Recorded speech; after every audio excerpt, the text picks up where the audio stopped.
Yes, oh yes, oh yes, it is that time. Once again, you know where you is, you know what it is. Yes.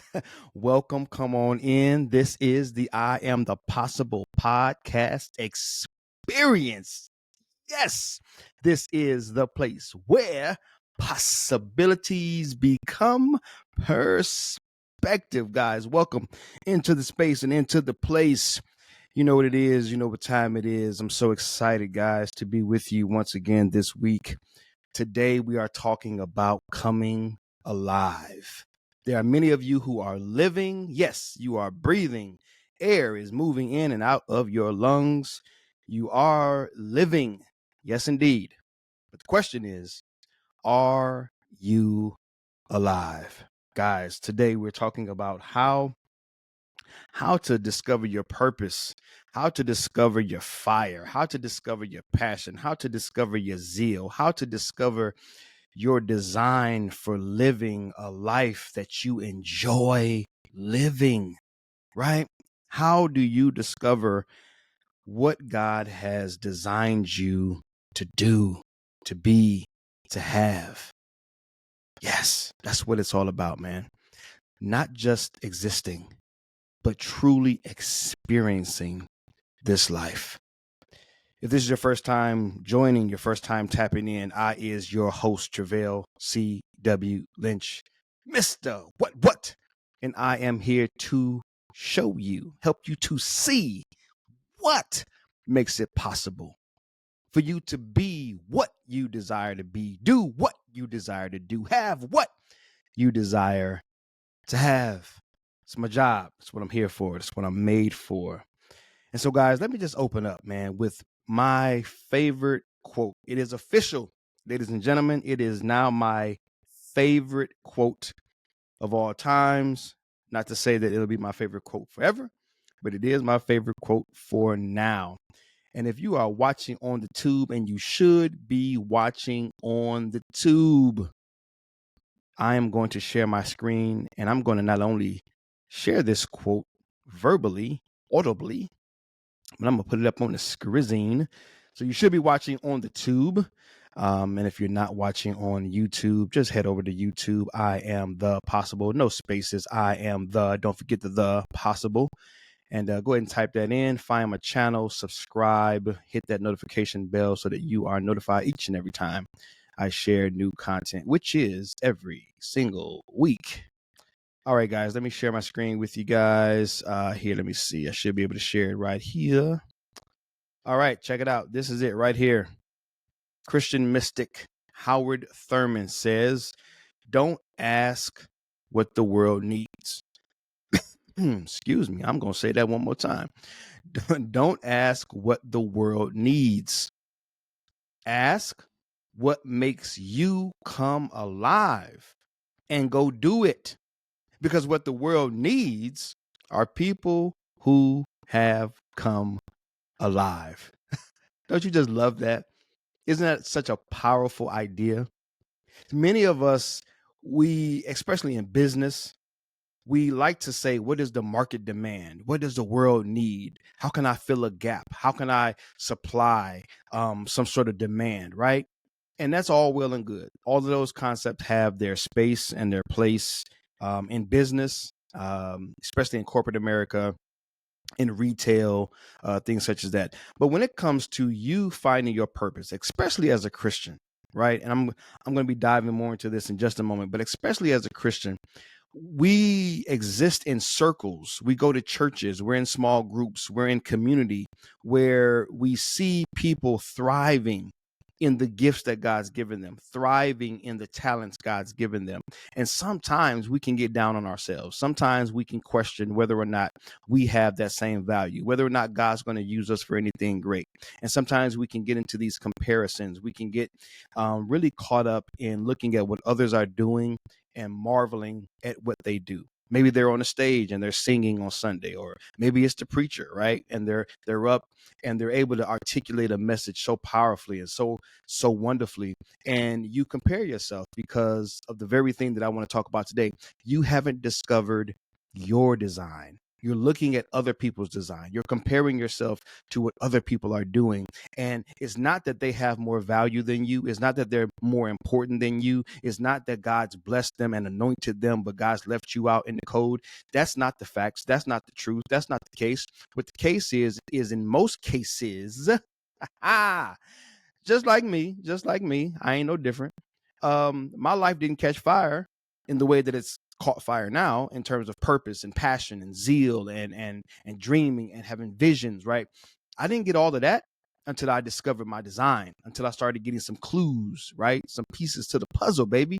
And that's what I want to talk about with you today. So let me find the stop sharing button. Here it is. I think that's the stop sharing. All right, so let's get back to the main scrizzing. So if you are somebody, right, this show is for you.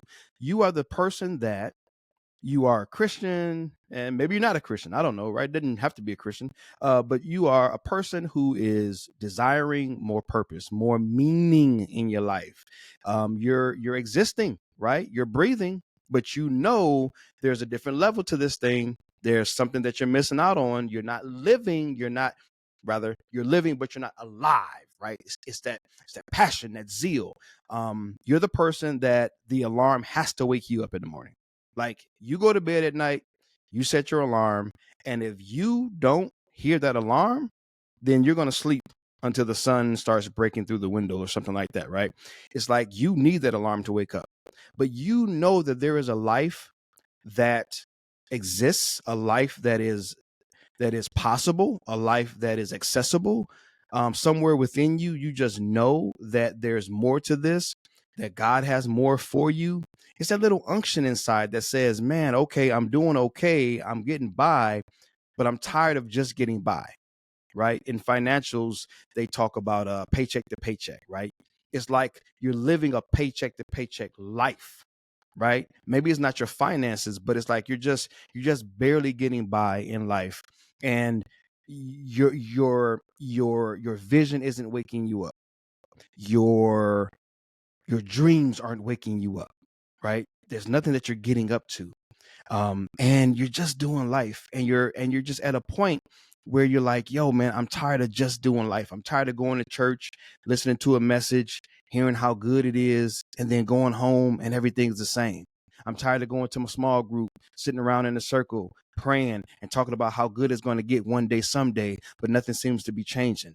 You're tired of watching, people on TV, and seeing how great their lives seem to be. You're tired of being on social media, looking at highlight reels of other people and thinking how life could be for someone else, but you're not feeling that. You're not experiencing that for yourself. You're the person, man, that's just like, yo, man, I know that there's more, but how come the more isn't coming my way? Well, I believe that a part of that is in discovering your design, in discovering the unique shape that God has for you and that you are shaped in. Even the word of God says, and I should have had it up on the screen, but in the Bible it says that we are fearfully, wonderfully made. That fearfully, wonderfully made. It speaks of craftsmanship. Even the word talks about the fact that we are God's workmanship. We are something that God took time to design, time to develop, time to work on. There was forethought. There was intention behind you. And I'm going to be illustrating something in just a moment that's going to help really open this all up for you. But there was great intention behind you, right? Even as I talk about the what, right? That's the missing piece, the what you are. Many people talk about who you are and why you are. Who you are is your identity. Why you are is the purpose, which we'll be getting into. But the what you are, that is the value point. That is the worth point, right? Because when you discover what you are, what you have been designed to be, then the what informs the who, the identity, the character, who you should be. The what informs you of why you are. Oh, this is why I am. Oh, this is why I'm valuable. Oh, this is why I'm useful. See, I think that the light bulb comes on. I think that the passion is lit. I think that the fuel right, starts to really pump through your life. When you start to see how valuable you are, how useful you are. And if you don't discover your design, aka if you don't discover your what, then there's going to always be this, man, I'm here, I'm existing, but I'm not alive. I'm not living passionately. I'm not excited about life. I'm just doing life like Groundhog Day, the same stuff, the same old, but you're not tapped into something greater than yourself, and you're not tapped in to contributing to and to bringing to life something greater that's going to outlive you, that's going to carry on, right? That's going to continue to echo, that's going to continue to cause ripples in society. If that's what you're looking for, if that's the kind of life that you desire, because that kind of life ain't, that's not for everybody. So if that ain't really you, that's okay. That's okay. But if it is you, if you're looking for that, then go ahead and hold on tight. That's what we're going to be talking about today. So I want to share with you. A few stories, quick little stories, and then I want to illustrate something for you. Okay. I always like to be of integrity. Always like to share what I've lived, what I know to be true for myself. And that's not to say that I know it's automatically going to work for you, but there's something about the fact that there's something that you can glean, pick up, clues, breadcrumbs. There's always something that you can pull from listening to someone's story. That's why in public speaking, they often say that storytelling is the most powerful tool in public speaking. Being able to tell a story. Why? Because stories connect us. Stories connect us. Bible stories have connected Christianity and those of faith for thousands of years. Stories passed down through your great grandmother to your grandmother to your mother to your father. Those stories keep you connected. Stories that we tell each other when we were little children, middle school, high school, right, college. When we tell stories, it connects us. It draws us in. It's a connecting point. It's when we can see ourselves in someone else, or we can see that someone else has been through what we've been through, and we feel a little better about ourselves. We don't feel alone. We don't feel like an outcast. Oh, someone else has been through this. Oh, someone else has experienced this. There's something powerful about telling stories. So I want to just tell a few quick stories.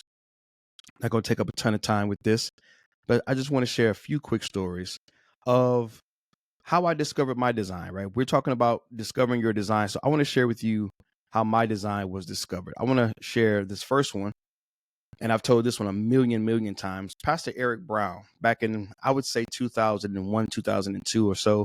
It was super early on when I first moved here to Southern California with my wife, and at that time, one child, little TJ, and we've had 3 children since then. So we have a total of 4 adult children. Brilliant, amazing children that I'm so proud of. But at that time, it was just my wife and I and TJ. And I remember Pastor Eric Brown. He was a pastor here at Pasadena Church. Shout out to Pasadena Church, the church with no limits here in sunny Southern California, specifically in Pasadena, California. If you're ever in the Pasadena area and you need a church to visit, to attend, to possibly even join, baby, Pasadena Church is the church where you want to be. I highly recommend. All right. Some loving people, amazing leadership. And so, yeah, man. So when we first got here, Pastor Eric was on staff. He's since passed away and going on to be with the Lord, as we say. But at that time, he was still here. He was on staff when we first arrived. And Pastor Eric, he asked me, I can't even remember why he asked me or how it all came together. But he said, hey, man, come and share a message, 15-minute message on really whatever you want to share on. But he may have given me specifics, but I don't recall. But he said, come share a 15-minute message to a group of men in the fellowship hall. I don't know what night it was, maybe a Friday night or a Thursday night gathering. This was my first time ever teaching at all, sharing at all, testifying or doing any sort of stand up in front of someone else and sharing a word. I was not ordained at that time. I was not on staff at that time. I was not even really operating in a defined ministry at that time. We were very new to Christianity and new to Southern California. But for whatever reason, Eric said, hey, man, come and share a message. So I came, I shared the 15-minute message. I shared it out of Mark 1. And I talked about when Jesus got up early in the morning. It says Jesus got up early in the morning, went to a solitary place where Jesus got up early in the morning, left the house, went to a solitary place where he prayed. And when Simon and his companions went to look for him, they exclaimed, hey, everyone is looking for you. Jesus replied and said, let us go from here to the nearby towns and villages, for this is why I've come. One of my favorite passages in the Bible, Mark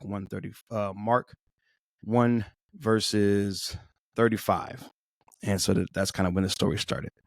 And so shared it, and I was done. I was talking about, Jesus and getting up in morning and praying and how early morning prayer was so powerful for me. And so I was done, and I was up at the front of the stage, and I was putting together my laptop at the time. I was putting it back in my bag and picking up my stuff that I used for the presentation. And Eric came up to me, put an arm on my shoulder.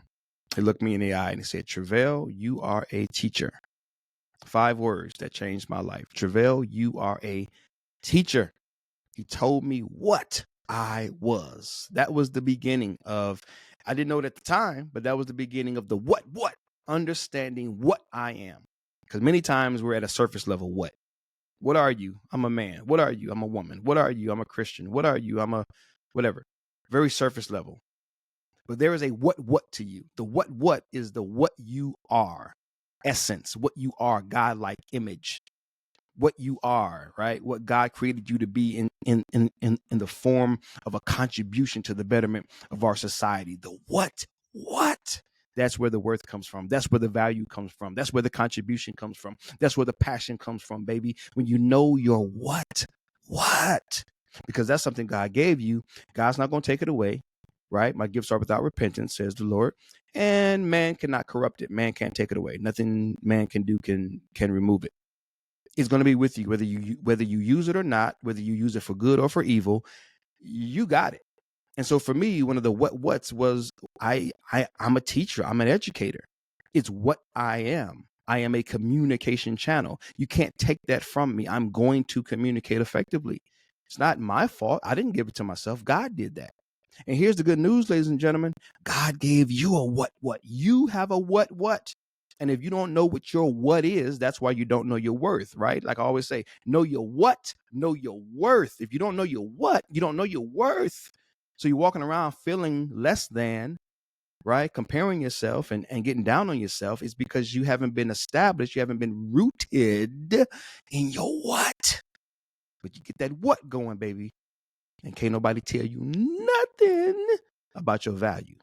It's not going to make life perfect, but in the area of how you see yourself, how you carry yourself, what you believe about yourself, everything starts to change. All right. So Eric introduced me to my what. Now, I won't go further into that story because I could just unpack it. It'll just take up all the time. But I wanted to give you that quick introduction as to how it all began for me. Right. So this is 20-something years ago. The what started with Pastor Eric. Now, fast forward 2011. I'm going to share with you here the prophecies. All right. I'm going to share a clip, just a snippet of the prophecies that were spoken over me when I was ordained. All right. This is when I was ordained as a minister after accepting my call to the ministry. I was anointed and appointed by Pastor Kerwin L. Manning. Shout out to my spiritual father, spiritual daddy, leader of Pasadena Church, along with the amazing Madeline D. Manning.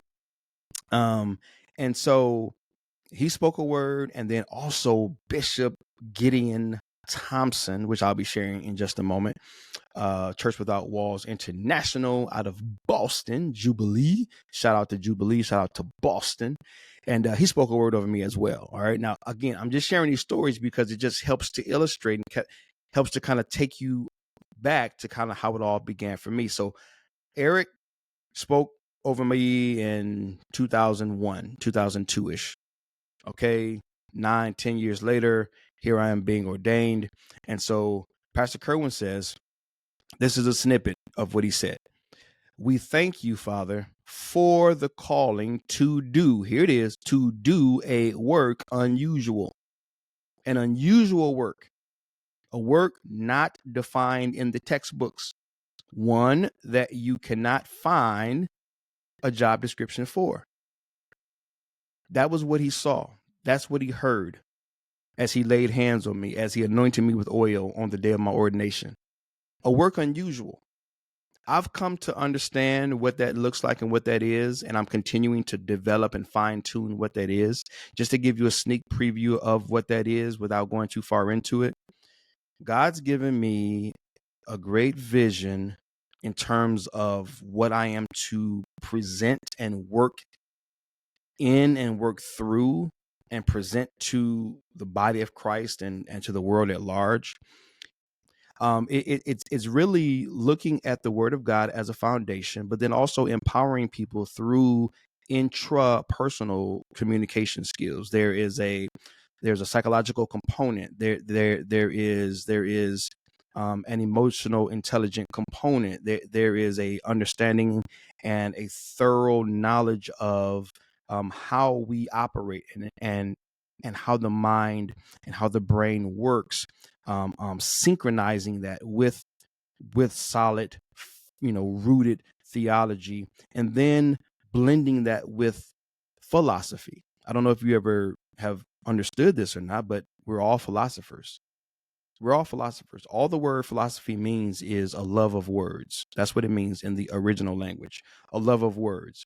Better translated, a love of your words. In other words, I can share something with you, right? Whether I preach from the Bible or I share a snippet from a book that I'm reading. You take it in, you process it through your lens, and then you form a way that you see that perspective that becomes your philosophy, because you're going to live by that. You're going to live through your own lens. You don't live through my lens. You live through your lens, and that's your philosophy, right? It's something that you create. It's something that you make up. It's something that you do on autopilot. You don't even try to do it. It's just what we do as humans. We take in information, and within us, we form these little philosophies, and it becomes our lifestyle. It becomes the guiding light to how we move and how we operate in the world. So again, that really wasn't what I meant to share. Went ahead and shared it. Hope it wasn't too choppy. Hope it made sense. If it doesn't make sense, don't worry about it. It's not super applicable to this moment, but I just thought I would share, because this work unusual, I'm getting more and more familiar with what God is doing. So again, philosophy, theology, psychology. It's a beautiful mixture, like a cocktail, a beautiful self-help, self edifying, self-building up, self-development, self-improvement cocktail, okay, that blends all the best of things to really help to empower you and to equip you to not only know what God is saying and God has called you to, but doggone it, how to put it to work, how to do it, right? Because there are a lot of Christians who are born again.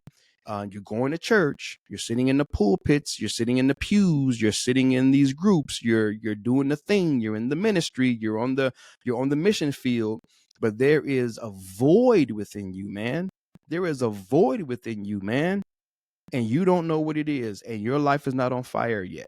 And so I believe that there is something that I'm going to help to do. I'm a piece to the puzzle, man. I'm just a piece to the puzzle, a thread in the quilt, man. It's not all about me, but I got something to contribute. And I think it's going to be really, really powerful as I continue to grow and develop in that. All right. So that was a clue to what I am to do. And then let's take you on over to the next one right here. Old Gideon Thompson. He says, I've given you, this is thus saith the Lord. This is him laying hands and hearing what the Lord is saying to him concerning me. He says, I've given you not only a depth in me, but here it is. I've given you the ability to explain in a simple way that which is difficult to understand. Eric said I was a teacher. Gideon is now saying, I've given you. This is 10 years later. These guys don't know each other. These guys have not talked. This is a 10-year gap. And here comes Bishop. Bishop wasn't in that meeting, right, with the men in the fellowship hall, right? So now he's saying, listen, I've given you this ability, man, to explain in a simple way those things that are very difficult for most people to understand. This is confirmation, ladies and gentlemen, at its finest. This is reminding me that this is the what God has given me.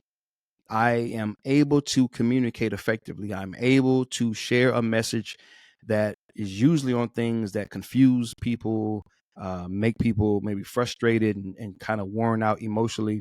I'm able to take those things and I'm able to see it in such a way that I'm able to then translate the concepts that I have within my own mind. I'm able to then articulate those things in a way that helps make sense of it. I don't know how many times I've preached and I've gotten down and someone said, hey, my God, thank you.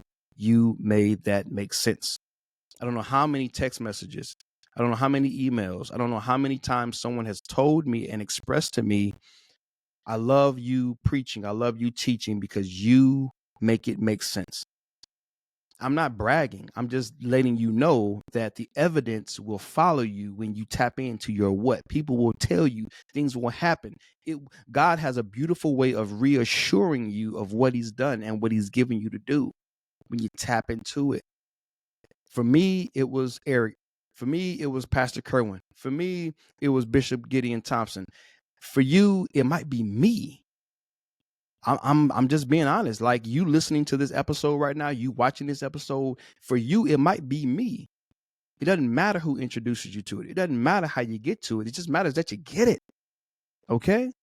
So I wanted to share that with you guys as my story. I don't know if I have anything else. I think that might be the last slide.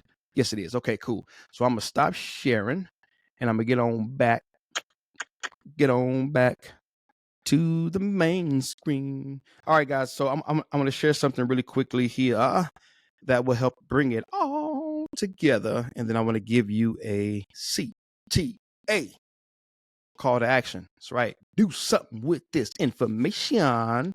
All right, guys. You're all Christians, right? And again, I know this is not an all Christian podcast. I think mainly Christians listen to me because I talk a lot about God. But if you're not a Christian, that's cool. This is still applicable. So I'm not going to even use Christians. I'm going to use humans. I'm going to say humans. We're all humans. All right. So we're all humans. We're all in this family, this body, this community of humanity. We're all humans, right? Now, on this is why it's important for you to be watching the tube, because if you're not watching the tube, then you are missing out on something. All right. So I'm showing right now. If you are watching, right, just wherever you are in your home, just what is this, right? Just say it out loud. What is this? All right. This is a knife. All right. Now I'm going to share something else. What is this? I'm sharing a fork. Last one. What is this? A spoon. So I'm sharing a knife, a fork, and a spoon. Now, universally, what are these from a common perspective? They're all what we would consider utensils, or some people love the word silverware. Utensils or silverware. Okay. That's what they are generically. Just like you and I generically are humans. Now, if I was to ask you individually, out of these three utensils, what is this? You would say a knife. I would say, what is this? You would say a fork. I would say, what is this? And you would say a spoon.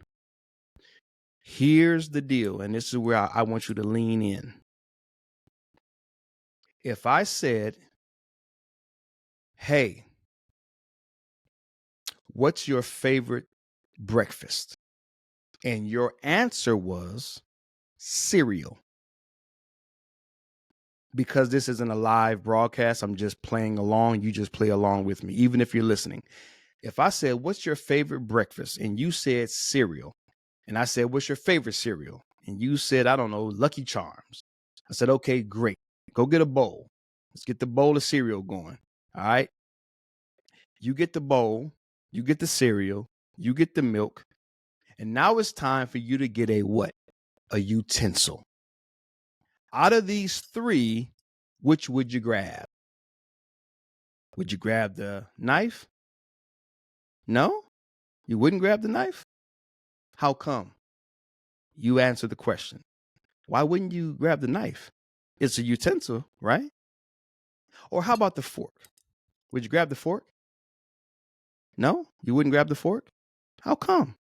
It's a utensil, right? Aren't these all utensils? How come you wouldn't grab this one? Oh, let me guess. You would grab the spoon. How come? You would grab the spoon because although all three are utensils, the spoon is uniquely designed to meet the demand for eating and consuming a bowl of cereal. Could you eat and consume the bowl of cereal with a knife? No. The milk would run all over the place, and none of the cereal, or very little of the cereal, would stay on the knife. And when you bring it up to your mouth, it's pretty dangerous. Same thing for the fork. The milk would run through the fork, and very little of the cereal would stay on the fork. But wow, look how uniquely and perfectly, fearfully and wonderfully, right? Designed. You already know where I'm going with this. Designed is the spoon. The spoon meets the demand. The spoon is useful. The spoon is valuable. The spoon is what we need in this case. Because if I asked you, hey, let's have some spaghetti for dinner, which one would you grab? You grab the fork. If I said, hey, I got some toast that I want to go with my eggs and I want to spread some butter and some jelly on my toast, which one you grabbing? Yeah, you're going to grab that knife, right? You would choose the proper utensil for the proper job in the proper situation at the proper time. Because while they're all utensils, just like we're all humans, each has its own unique, special design for its own unique, special purpose. And they're all useful, but they're not all useful in the same way. They all provide, they all supply, they all contribute to you successfully eating something, but not all the same thing.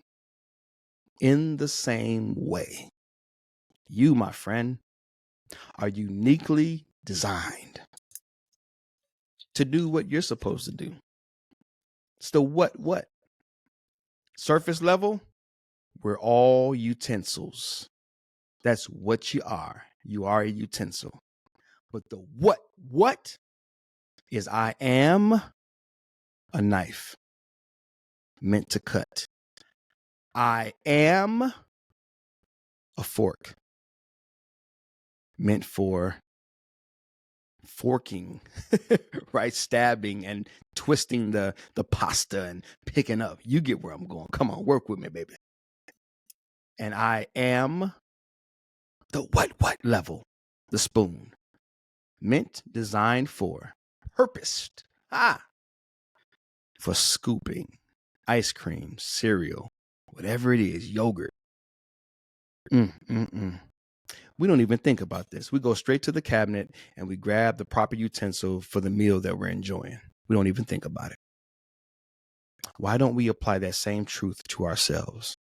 Why don't we apply that same level of value to ourselves? Because every drawer in America that can afford it has one of each. Because at different times, I need different things. And in the same way, God uses us and we are to be of service in a very unique way. And just because one person doesn't find value in you doesn't mean that you don't have value. It just means that that person doesn't have value for you. Because just like if I'm not eating cereal, but I am eating spaghetti, I'm not going to pick up the spoon. It doesn't mean that I hate the spoon. It doesn't mean that the spoon doesn't have value. It doesn't mean that I dislike the spoon. It doesn't mean that there's no purpose for the spoon's existence. It just means that in this moment, for this occasion, I need something different. And you and I are the exact same. So no longer should you get down on yourself. No longer should you compare yourself. No longer should you feel bad about yourself. No longer should you self-hate and think others got it so much better than you. No. You've just not maybe been in an environment that appreciates you.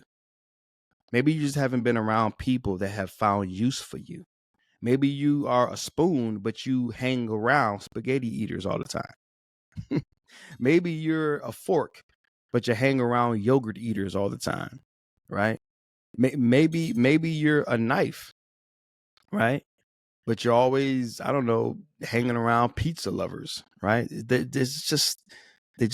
don't have any use for what you offer. But that's no indictment on you. It just means you haven't gotten around the right people. You haven't put yourself in the right environments. You haven't discovered your design. That's all it is. So guys, as so many times before, after Eric, after Pastor Kerwin, after Bishop Thompson, after others, because I didn't share everybody, but after others continued to give me clues and breadcrumbs to my what I looked to over the last 25 years, and you may get tired of me saying it, but I'm going to keep on saying it because it's the truth as it pertains to how I got to where I am.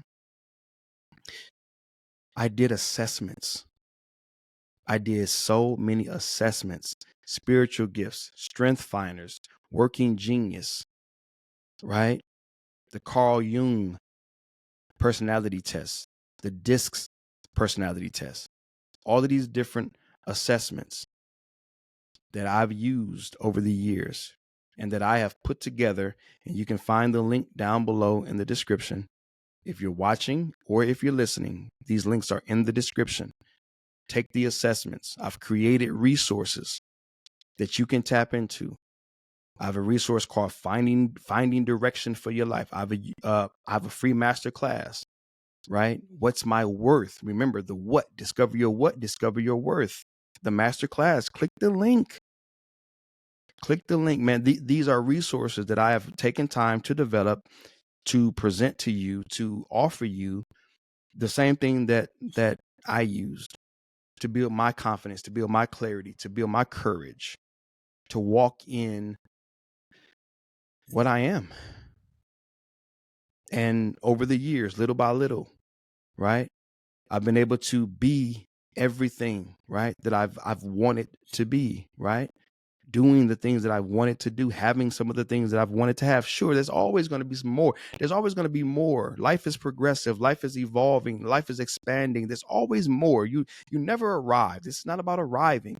This is just about doing life wherever you are on the level that you know is available. You're watching me live at it. You're watching others live greater than me. You know it's available. So why not you? Why not you? You know I'm available. Emails, iamthepossible.com. Hit me up. Email me. You ask questions in the comments. Ask questions. Reach out. Ask questions. Like I told you in the last episode, I'm still at the level where I can get back to you. There's going to come a day where I'm not going to be at this level. I prophesy over myself, right? I prophesy. There's going to come a day where you're not going to be able to reach me to the degree that you're able to reach me right now. Right now, if you email me, I can email you back. If you drop a comment, I can actually reply to it. There's going to come a day that I'm not going to be able to do that. And it's not because I'm going to be big-headed, I'm going to be cocky. It's going to be because of the capacity that I'll be able to carry. It's going to move me into spaces and places that just require a greater focus. And I'm not going to be able to do some of the other things that I'm able to do today. I hope and pray that made sense. Not that interaction with people won't still be available. With technology and the things we have going on, sure, there's going to be ways, whether it's through my staff, whether it's through someone else, there's always going to be ways for us to connect. I'm just saying that personal, direct response, get it while you can, man. All right, I'm available. These resources are available. That's your call to action. Click the links below. Take the assessments. Begin to discover yourself. Begin to discover what you got, right? Because that's when the passion kicks in. That's when the passion kicks in. If these utensils could talk and it's time to eat some cereal, this spoon would be like, yes, awesome. Look at me. I am making that happen. If it's time to eat some spaghetti, this fork would be like, yes, look at me. I'm the fork, baby. I'm making that happen. If it's time to put some butter on some bread, this knife would be like, whoo, look at me go. They would feel good about themselves. You would feel good about yourself too, if you knew what you were. Not who. Who is your identity? I'm Treveal. You're whoever you are. That's just your name. That's your government, as we say. That's not the life changer. That's not the life changer. Even with Jesus, there was a lot of Jesuses in biblical time. There were a lot of Jesuses in biblical times. There was a lot of Yeshuas in biblical times. There was only one Christ. There was only one Christ. It wasn't who he was that made the difference, what he was. When the Spirit came down, when he was baptized by John, the Spirit said, this is my son in whom I am well pleased. He didn't say this is Jesus. He didn't call him by his name. He wasn't concerned with who he was. The Father said, this is what he is, my son. That's what made the difference. And that's what's going to make the difference for you. Because your name recognition hadn't gotten you very far. If it was, it would have already gotten you there. No, it's the what. What you are informs who you are to be and informs why you're here. Yeah. All right. Hope and pray that made sense. Finding your purpose, finding your passion, finding your zeal, finding that next level of life, that next evolution, that next elevation, leveling up, however you want to say it, whatever makes sense to you. It's found in your what. All right. That's it. Love you guys. Praying for you guys. Believing in you guys. Until next time, this is Treveal C.W. Lynch, Mr. What? Here to help you to see what makes it possible for you to be what you want to be. Do what you want to do. Have what you want to have. Yes, this is the I Am the Possible podcast experience. The place where possibilities become perspective. And I'm out. All right. Take the assessments. Much love.